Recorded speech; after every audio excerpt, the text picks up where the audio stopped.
என் அன்பான பிள்ளைகளே, உங்கள் முன்னிருக்கும் சவால்களை நான் அறிவேன். போராட்டங்களை நான் காண்கிறேன்.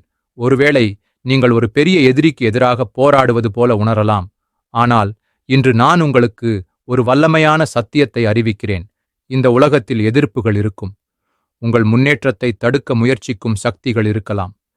அது நோயாக இருக்கலாம், வறுமையாக இருக்கலாம், பயமாக இருக்கலாம், அல்லது உங்களை இழிவுபடுத்தும் மனிதர்களாக இருக்கலாம். அவர்கள் ஒரு கோட்டை போல உங்களை சூழ்ந்திருக்கலாம். ஆனால் நான் உங்களோடு இருக்கிறேன்.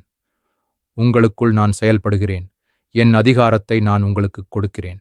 நீங்கள் சத்துருக்களின் வாசல்களை சுதந்தரித்துக் கொள்வீர்கள். இந்த வாசல்கள் உங்கள் வெற்றியையும் ஆசீர்வாதங்களையும் சமாதானத்தையும் தடுத்து நிறுத்தியிருக்கலாம். ஆனால் நான் உங்களை இந்த தடைகளை உடைத்து அவற்றின் மீது ஆதிக்கம் செலுத்த வைப்பேன். எந்த வாசல் உங்களுக்கு எதிராக மூடப்பட்டிருந்ததோ அந்த வாசலை என் வல்லமையினால் திறப்பேன். அது உங்கள் குடும்பத்தின் சமாதானமாக இருக்கலாம், உங்கள் தொழிலின் செழிப்பாக இருக்கலாம், உங்கள் மனதின் அமைதியாக இருக்கலாம். நீங்கள் அவற்றை சுதந்தரிப்பீர்கள். சந்தேகம் வேண்டாம், பயப்பட வேண்டாம். உங்கள் எதிரிகள் யார் என்பது முக்கியமல்ல, அவர்களை வெல்லும் சக்தி உங்களுக்குள் இருக்கிறது. நான் உங்களுக்கு முன்னால் சென்று ஒவ்வொரு பாதையையும் நேராக்குவேன். நீங்கள் பலவீனமாக உணரும்போது நான் உங்கள் பலனாவேன். உங்கள் போராட்டங்களில் நான் உங்கள் கேடயம். தைரியமாக இருங்கள்.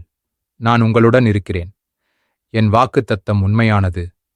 நீங்கள் வெல்வீர்கள். நீங்கள் ஆளுவீர்கள். நீங்கள் சுதந்தரிப்பீர்கள். என் நாமம் மகிமைப்படும்படியாக நீங்கள் இந்த வெற்றியை பெறுவீர்கள்.